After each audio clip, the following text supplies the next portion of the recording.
point in their life, they could go to Delphi and hear an oracle like, beware of the sea because it will kill you. And you spend your whole life avoiding the sea so that you won't get killed.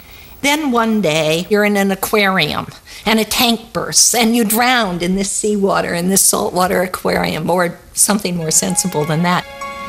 Did fate make that happen? No, it's just that God knew the future and could say that it was going to happen. Delfos era também o lugar onde reinava um filho de Zeus. Seu nome era Apolo. Além de reinar sobre Delfos, Apolo tinha outras responsabilidades. Era o deus associado à sexualidade e ao amor. Ironicamente, o próprio Apolo nunca foi conhecido como um grande amante. Apollo is beautiful. He's the most beautiful male, as Aphrodite's the most beautiful female. He is the best athlete. He is a beautiful singer. He is strong and a marvelous archer. He's your perfect human being, your perfect male. And he has this sad, sad life. He falls in love over and over and over, and none of the women want him. And he attempted to rape girls at certain occasions in his life. He's really a god, I think, of distance and rationality more than a god of love. Talvez a mais trágica das escapadelas românticas de Apolo tenha sido seu amor por Cassandra, filha do rei de Troia. Como a mitologia grega iria ver, o trágico caso de Apolo e Cassandra teria um impacto direto no curso da história. He falls in love with Cassandra, who's a princess in Troy, and he says, you know, I'll give you the gift of prophecy if you will sleep with me. And she says, okay, and he does, and then she rejects him, and he makes it so that no one will ever believe any of her prophecies. E assim, segundo Homero, uma briga aparentemente sem importância de amantes teria depois um papel fundamental numa das batalhas clássicas do mundo antigo, a Guerra de Troia.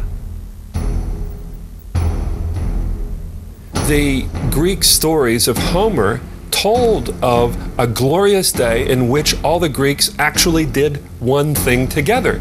They did an expedition and they fought the Trojans.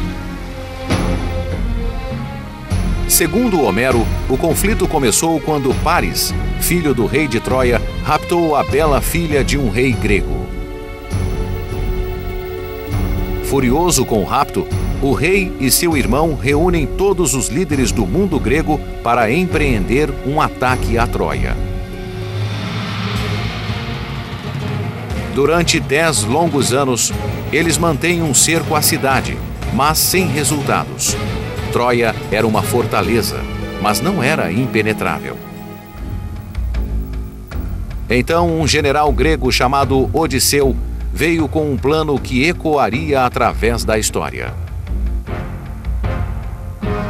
Ele sugeriu que os gregos construíssem um enorme cavalo de madeira e fingissem deixar Troia como se o cavalo fosse um tributo de sua partida.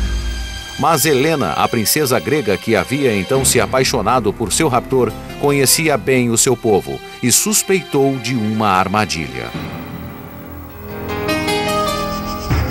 Helen, who went and imitated the voices of many wives of the companions of the Greeks and walked around the Trojan horse, hoping that some of them might hear the voices of their wives and really cry out. Odysseus was the one that restrained his companions from revealing themselves.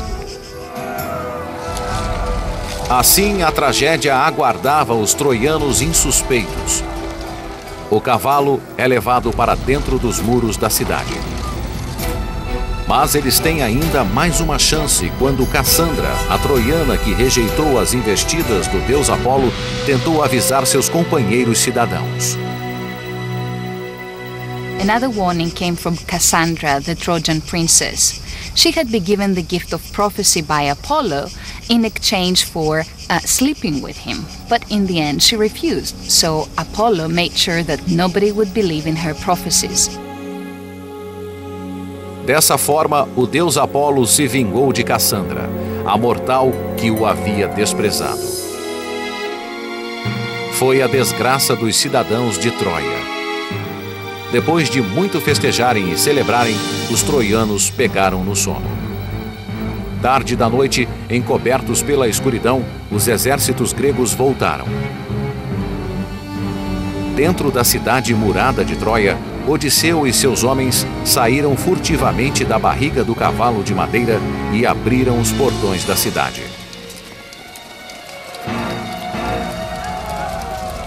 Os gregos irromperam pelos portões abertos e devastaram a cidade.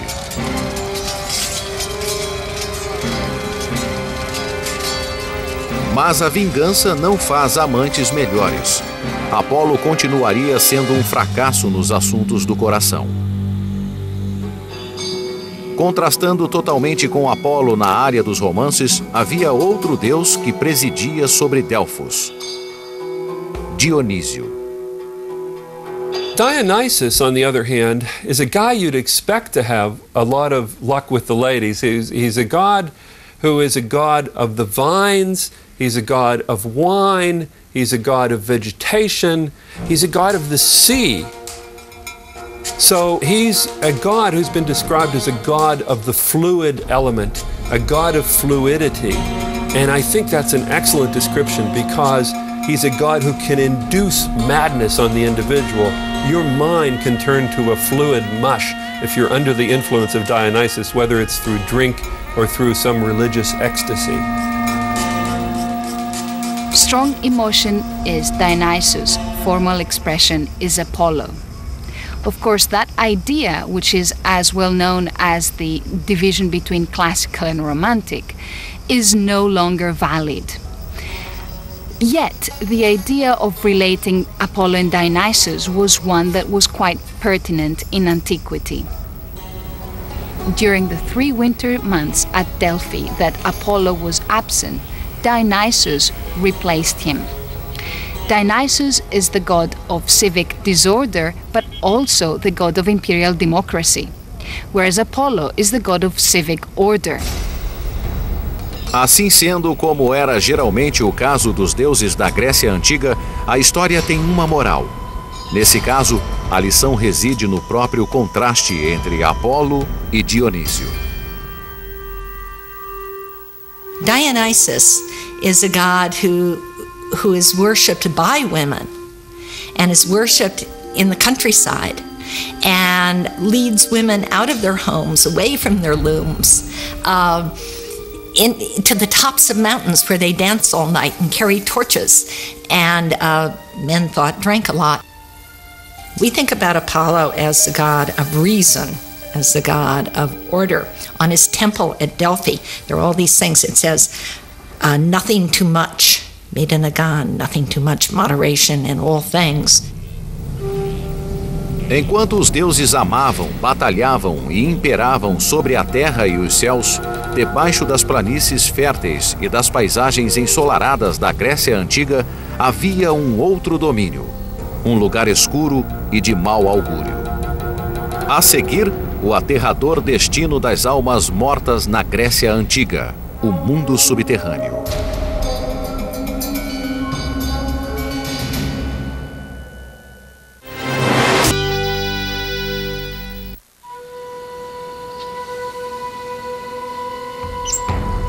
Quando os gregos da antiguidade morriam, ou eram enterrados ou cremados.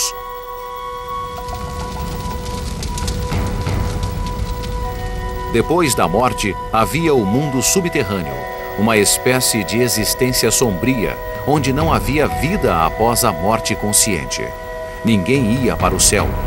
Ele era de domínio exclusivo dos deuses. After death, we have a soul, according to the Greeks, which is called Psyche, which goes fluttering off like a shadow of smoke into the underworld. Now, when you get to the underworld, this place is called Hades. Or it's sometimes called the house of Hades, because Hades is the god of the underworld. And there's a journey that the soul has to take. A jornada era através do lendário rio Estige, ou Rio do Ódio, com um homem chamado Caronte, que conduzia a alma num barco. You have to pay Charon your obols or 2 obols to get across the river, and that's why these coins were put in the mouths of the corpse upon death. When you got there, the first thing you meet is Cerberus, this 3-headed guard dog at the door to the underworld. You went by, because you were a dead man, you were allowed in. If you tried to get in as a live man, you were eaten alive by this thing.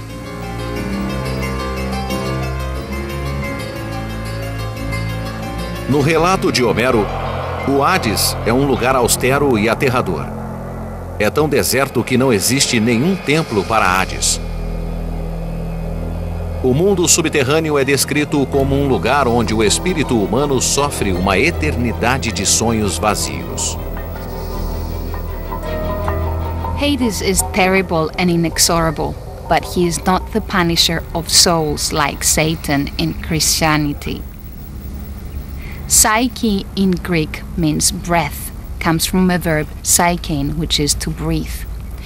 Now, when someone dies, he no longer breathes. Psyche has really been translated as soul. Now, psyches in the underworld have no consciousness. Havia 2 níveis para o mundo subterrâneo. O primeiro, chamado Érebo, era para onde a alma humana ia logo após a morte. O segundo era um lugar mais profundo e mais terrível, chamado Tártaro. As almas impenitentes e violentas que haviam ofendido aos deuses eram banidas para o temido Tártaro.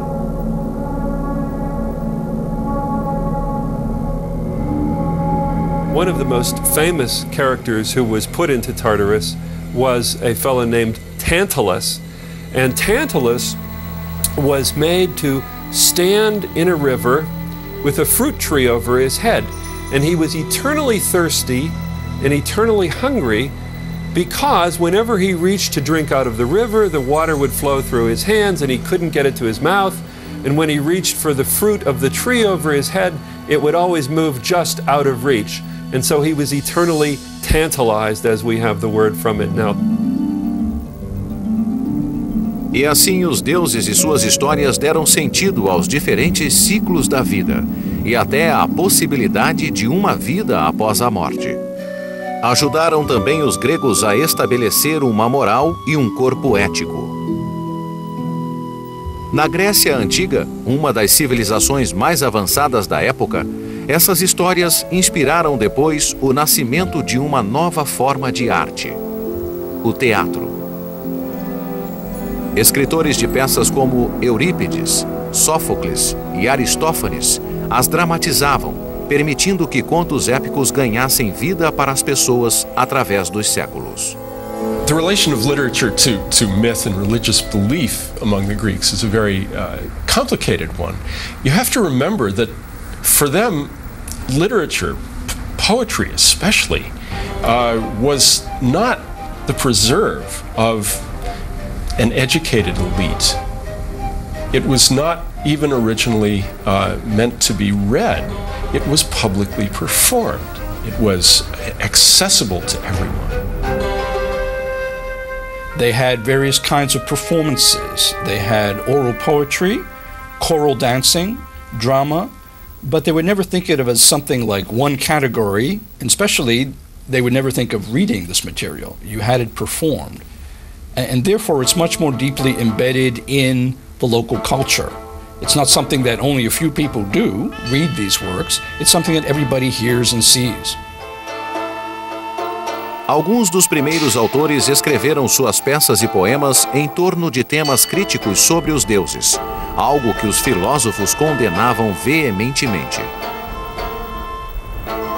Plato's criticism of traditional literature and of the stories in them